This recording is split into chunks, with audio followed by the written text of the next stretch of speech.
ఓం సదాశివసమారంభాం వ్యాసశంకరమధ్యమాం అస్మదాచార్యపర్యంతాం వందే గురుపరంపరాం.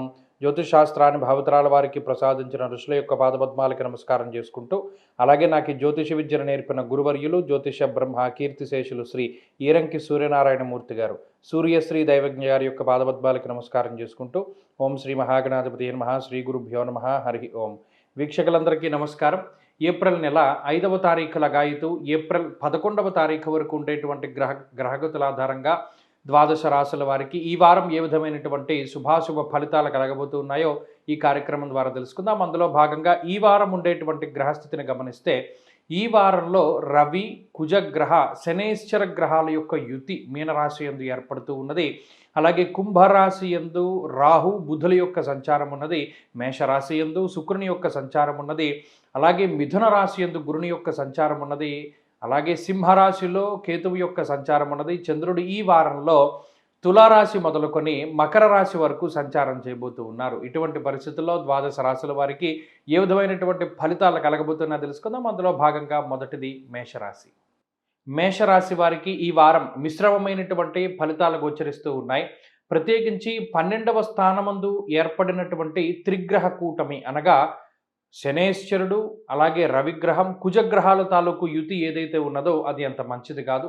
అలాగే ఈ వారంలో ప్రత్యేకించి రాహు, బుధ, శుక్ర, చంద్రగ్రహాల తాలూకు అనుకూలతలు ఉన్నప్పటికీ వ్యయమందు ఉండేటువంటి గ్రహాల తాలూకు వ్యతిరేకమైన ఫలితాల ప్రభావం ఎక్కువగా ఉంటుంది. మరీ ముఖ్యంగా కార్యవిఘ్నం ప్రభాసంచహ అన్నారు. అంటే ఏదైనా ఒక పని ప్రారంభం చేస్తే దానిలో ఆటంకాలు ఎక్కువగా వస్తూ ఉండడం, అనవసరమైనటువంటి ఖర్చులు అధికంగా ఉంటూ ఉండడం, అనవసరమైనటువంటి ప్రయాణాలు చేయవలసి రావడం, స్వస్థాన నాశనం చేయవ అన్నారు. అంటే ఉన్నటువంటి ప్రాంతాన్ని వదిలిపెట్టి వేరే ప్రాంతానికి వెళ్ళవలసి రావడం. ఇక్కడ ఇది ఉద్యోగస్తులకి ప్రత్యేకించి స్థానచలనాన్ని సూచిస్తూ ఉన్నది.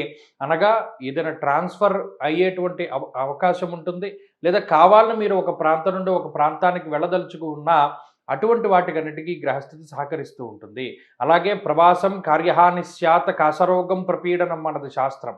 ఇక్కడ వ్యయమందు ఎక్కువగా పాపగ్రహాల యొక్క స్థితి వల్ల నిద్రాసౌఖ్యం అనేటువంటిది చాలా తక్కువగా ఉంటుంది. అంటే రాత్రి నిద్ర పట్టకపోవడము, లేదా నిద్రపోతే ఏదైనా పీడకల్లో వస్తూ ఉండడము, లేదా మానసికమైనటువంటి భయములు అధికంగా ఉంటూ ఉండడము, లేదా శారీరపు అలసట అధికంగా ఉండడం, అంటే శరీరం ఎక్కువగా అలసిపోతూ ఉండడం ఇత్యాది విషయాలు మేషరాశి వారికి కొంత ఎక్కువగా ఉన్నాయి. అంటే ఈ వారంలో ప్రధానంగా మానసిక, శారీరక సంబంధమైనటువంటి ఇబ్బందులు ఈ వారంలో ఎక్కువగా గోచరిస్తూ ఉన్నాయి.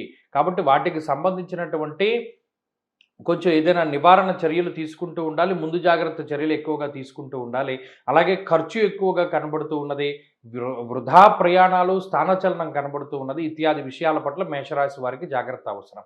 అలాగే ఈ రాశి వారు ఈ వారంలో మరింత అనుకూలమైనటువంటి ఫలితాలను సాధించడానికి ఎక్కువగా సూర్యారాధన చేస్తూ ఉండడం చెప్పదగినటువంటి సూచన. ఈ వారంలో కలిసి వచ్చేటువంటి రోజు శుక్రవారంగా చెప్పవచ్చును. అదృష్ట సంఖ్య 2, అదృష్ట వర్ణము తెలుపు. తదుపరి వృషభ రాశి.